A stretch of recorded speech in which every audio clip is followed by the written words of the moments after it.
So Derren, I'm Romie Sofiati or Sofie. You can call me Sofie. We met before in Jakarta. Now I moved here in Australia as international student and migrant as well in Okay. Sydney. Mhm. Yeah. So the purpose of this interview, want to know about your insights, the business, what you did, what you done in Jakarta or Singapore. So before we started, would you introduce yourself, please? Sure, please do. I'll be happy to do so. Sophie, thanks for inviting me to participate in your series of interviews. My name is Derren Joseph. I work with an accounting firm called Moores Rowland. So I run a semi-autonomous team within Moores Rowland. We deal with international tax for private clients. So Moores Rowland is a network of firms. We have about 30 offices across 12 countries. So we're as far north as Beijing and Tokyo and all the way down. I think there's an office in Sydney. I've never been, but I understand that there is. So I've been based in Wow. Singapore for about 7 years now. And Mhm. before COVID-19, of course, I would be in Jakarta pretty often. We Mhm. have a Moores Rowland office in Jakarta. Actually, the Moores Rowland firm in Indonesia is the fifth largest accounting firm in Indonesia. So Wow. I'd spend a week each month in Indonesia for the past few years. Anyway, it's good to speak with you. That's great. So you have so many experience. You work in Europe, Asia, Southeast Asia, Canada, US. So I will little bit more know about your business, your about your client when you run in Jakarta. So what would be what is benefit you start your running your business in Jakarta? What is the Right. benefit? So I don't run a business in Jakarta. The business is based in Indonesia. We have a partner firm in Jakarta. So I have clients in Jakarta and Okay. other parts of Indonesia like Bali, but mainly Jakarta. What do we do specifically with them? So we work with clients who do business in more than one country. So Oh, they must be doing international business. If they're not doing international business, I can't help them. If they're doing international business, we help them be plan their tax strategy so that they're fully compliant with the rules in the countries in which they operate, and they don't pay more than their fair share of taxes on whatever oh. transactions they're doing. So you have a business in Bali as well. So why do you choose Bali in Jakarta? I mean, Jakarta is big market, so many expats as well. Why do you choose it? None of my clients in Jakarta are expats. They're all Indonesians who do business in more than one jurisdiction. Mm-hmm. So they do business all over the world, in Australia and China, and with the US, obviously with Europe. So once they do business with more than one jurisdiction, that's where we can help them out. Mm. So you have a business as well in your client in Jakarta and in Bali. So what is the challenge you do that for your operation? The challenge of doing business in Indonesia, Mm-hmm. uh, I think the main thing that people from so-called Western jurisdictions would notice is that things move very slowly. Hmm. So it takes a while for decisions to be made. It takes a while for certain processes, especially when you're working when you're waiting on some sort of government license or government approval Understood. or whatever, Mm-hmm. or working with the tax office in Indonesia. Things take a while, so one must be patient.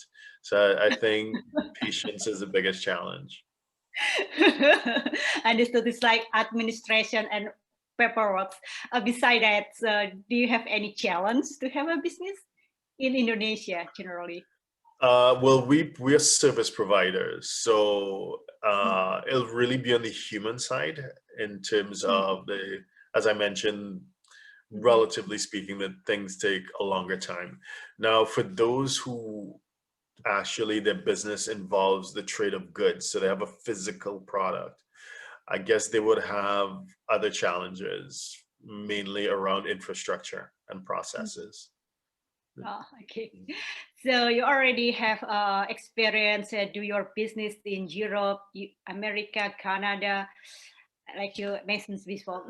And if you compare with Jakarta, Singapore, what would be? It's like, which one do you prefer, and what is the challenge? Yeah, so we do have clients in the countries that you've mentioned. In Mm-hmm. terms of the comparison between Indonesia and Singapore, Mm-hmm. I think that they were complementary with each other. Mm. So to be familiar with the economies of Indonesia and Singapore, they're very much intertwined. So one of my clients in Jakarta put it this way, that for him, Singapore is a suburb of Jakarta. So something like, I've heard something like 40 to 50% of the funds under management in Singapore come from Indonesia. Yeah. Maybe half of the condos Yeah. in Singapore owned by Indonesian. So the economies are very much intertwined. And when you're doing business structures, I think it's quite common for an Indonesian company to work with either a subsidiary in Singapore or holdco in Singapore. So in a way, Singapore is the gateway to the world for Indonesia, in a way. Yeah, I mean, it's ridiculous. Almost most the owners business in Singapore are Indonesian, and I read as well in the news that more than 50% uh, richest Singaporean are Indonesian as well. So, but because something happened, I want to say something happened. It's like you have challenge if you do business in Indonesia, for example, for the tax or regulation. It's hard for you. That's why they move the business in Singapore. So easy for them to deal with the government and with administration. What do you think about it? I think most people would agree with you that the the process for doing things in Indonesia, I mean, it's definitely more challenging in terms of bureaucracy and in terms of government involvement, whereas Singapore, by any measure, is a freer economy. And any freedom index is probably in the top 5 countries in terms of ease of doing business. So I agree with you.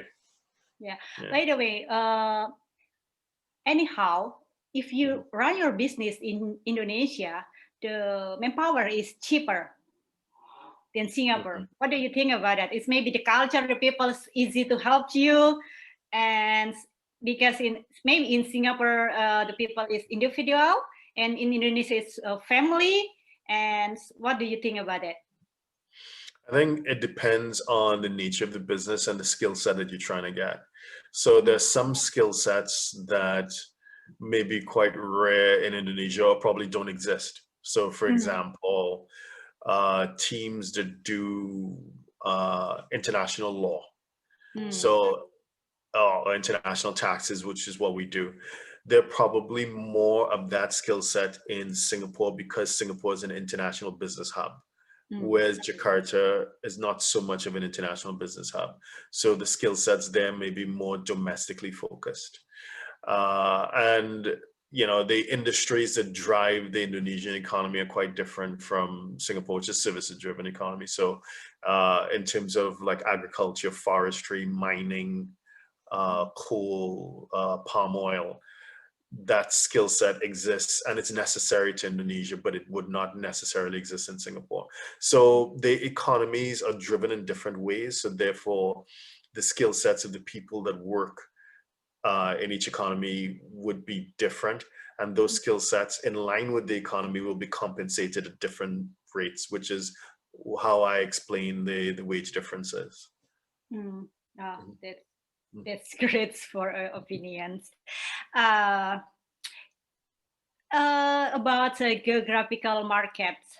So if you wish to open your markets in the world, in Asia or in Europe and US, which country do you choose? It really depends on what you're trying to do, because each economy is driven by different things. So if I wanted to do, for example, financial services, and I'm based in Southeast Asia, probably you need to be in Singapore because that's a financial hub. If I'm Okay. into mining, then I'd want to be in Indonesia because that's where the mining is. If I'm in tourism, maybe I want to be in Thailand or Bali. So it really depends on what industry you're into and what skill sets you bring to the table that will drive your geographical choice, Oh, I okay. think. Yeah. Oh, that's great answer. Thank you. Um, so your business is about the tax for expats who have run the business around the world, including in Indonesia, Singapore, and if you have a choice, one industry other than your own, what is your business?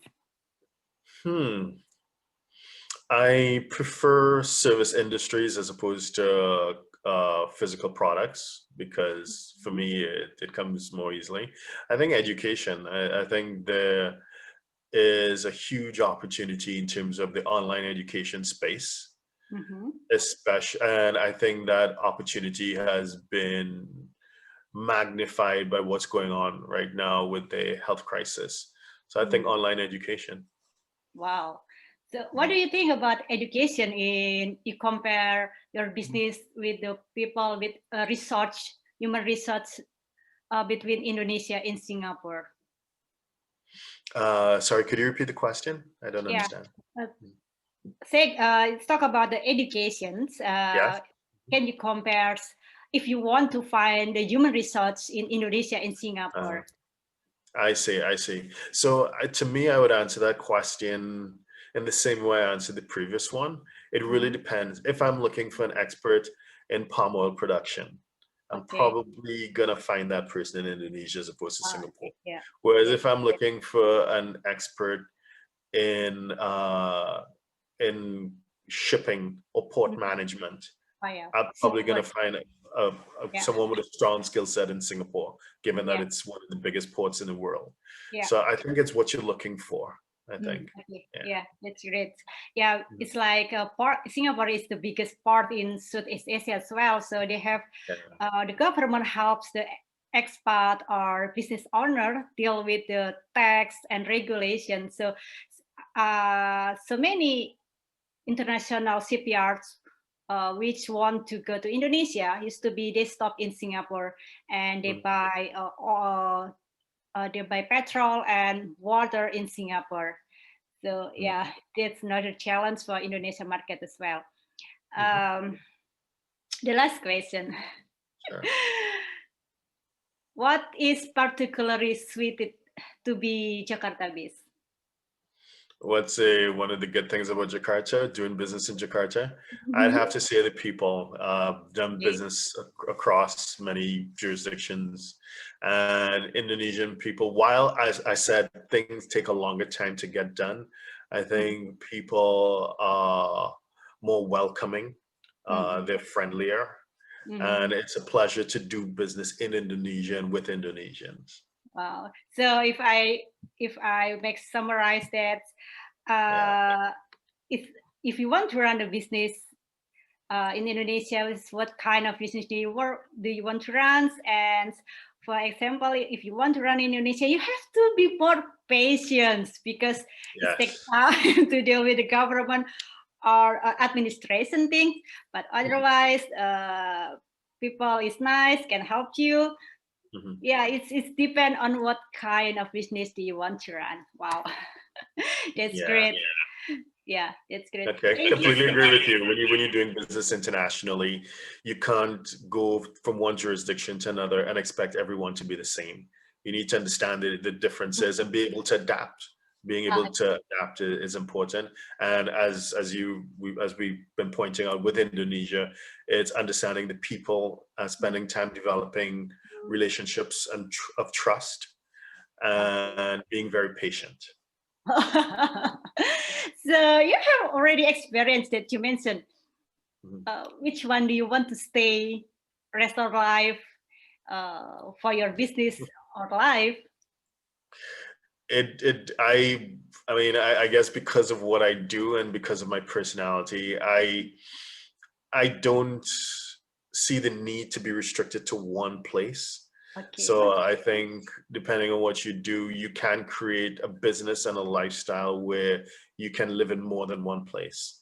And right now, there are probably 4 places that I call home. If in Southeast Asia, it's going to be Singapore, because it's just a great hub for doing business in the region in terms of connections, quick flights, in terms of certain infrastructure things that we need for what we do, the rule of law, common law jurisdiction, low taxes, ease of banking and financial services. It's going to be Singapore. In Europe, I split my time between the UK and Portugal. And in the West, it'll be Miami, Florida, in the US. Oh, that's great. So it's like you want to be global citizens. You can go anywhere you like, and everything is suit for you. It's great. I think it's not, I don't think I'm special. I think because of especially due to the power of the internet, like you in Australia right now, I'm in Portugal, so we don't need to be in the same geographical location to get business done. And work from home, remote working is now the so-called new normal. So whereas in certain industries or whatever, there was an emphasis on face-to-face contact, being in the same room at the same time, that's no longer the case. So we do have the ability to work from wherever we want in the world. And on the flip side, we can service customers in different parts of the world. So you're not limited to serving customers in Australia. You can serve customers. You could, like what you're doing right now, you're interviewing, you're doing business in a way with people that are all over the world in your series of interviews. And I think the health crisis is serious and it is unfortunate, but one of the upsides is that it has accelerated that trend, and it creates amazing business opportunities for people who want to look for it. Yeah, but if you business in Singapore, you need someone to handle it, and you have client in Jakarta. It means you have someone to handle your business in Jakarta, right? So how do you choose this guy to want to the qualifications or? So in our line of work as an international accounting practice, so we're part of a network. So in Asia, we're part of Moores Rowland, Asia Pacific. So we have an office in Jakarta, a partner office in Jakarta, and one in Bali. As I mentioned before, the one in Jakarta is the 5th largest accounting firm in Indonesia. So they're pretty well established and they're pretty well known. And well, obviously we're in Singapore, and the team in Singapore, again, is pretty well established. We have 2 offices in the CBD in Singapore that are fully staffed. So I agree with you. Yes, we can do business remotely, but for some things you need that in-depth local knowledge and that point of contact. And we do have boots on the ground in terms of physical offices in most countries in Southeast Asia and here in Europe, where I am right now as well. Would you run your business here in Sydney? Do you have plan about it? No, as I mentioned before, we have a partner office in Indonesia. Oh, sorry, you said Sydney. Yes, Sydney. Oh, yeah. So we do have a partner firm in Australia. I believe he's in Sydney. I have not been to Australia, forgive me. So I don't know exactly whether it's either Sydney or Melbourne. I don't remember where it is. We talk on Zoom and we do WhatsApp. So I'm not too sure where it is, so forgive me. So yeah, and he is, it's a tax, international tax law firm in either Sydney or Melbourne, and they're pretty well grounded and established there. So any any Australian issues that we have, we tend to go through him. Do you have a pain and gain when you run your business, especially in Indonesia, in Jakarta and Bali? Do I have a what, sorry? The pains and the gains, positive and negative. Oh, I see. Well, I think as we mentioned before, the pros or the benefit has to be the people, in that Indonesian people are very friendly, and it's a pleasure to do business with them. You know, they're very cordial, very polite, very, you know, very respectful. But on the flip side, things take a longer time to get done. So I think those are the main plus and minuses you need to keep in mind. Whereas in other jurisdictions like Singapore and Hong Kong, decisions are made pretty quickly. Everything, you know, time is money. Let's go, let's go, let's go, let's go. So it's a faster pace of doing business. So every jurisdiction is different. It's like a culture. So exactly. It's culture. Each country has different. So you have to follow, and it's like localize your business. I want to say localize. So do you have any localize your business in Indonesia? Well, in Indonesia, well, we have our partner firm in Jakarta that I mentioned previously.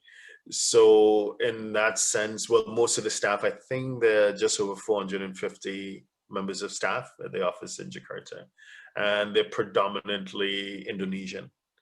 So you know, if there are any issues with language or anything that's very, very specific, I know I could lean on them for guidance and direction. Wow, great. Yeah. Thank you, Derren, for your time. No problem, Sofie. It's great to see you again. Yeah, it's great to see you again. Maybe we can catch up in Sydney or in Jakarta or in Bali. Absolutely. Looking for it. We're all global citizens, right? Looking forward to it. Yeah. Have a great day. You too. Have a great day. Bye. Bye.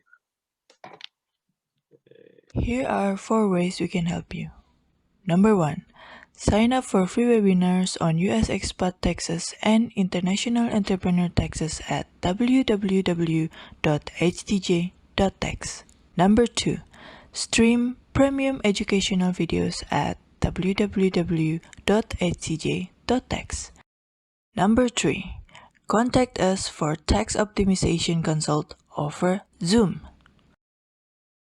Number 4. High net worth.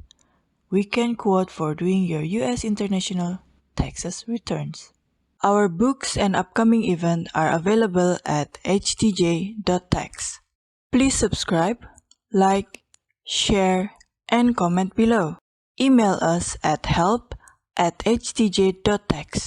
to engage us, to advise on international tax or business matters.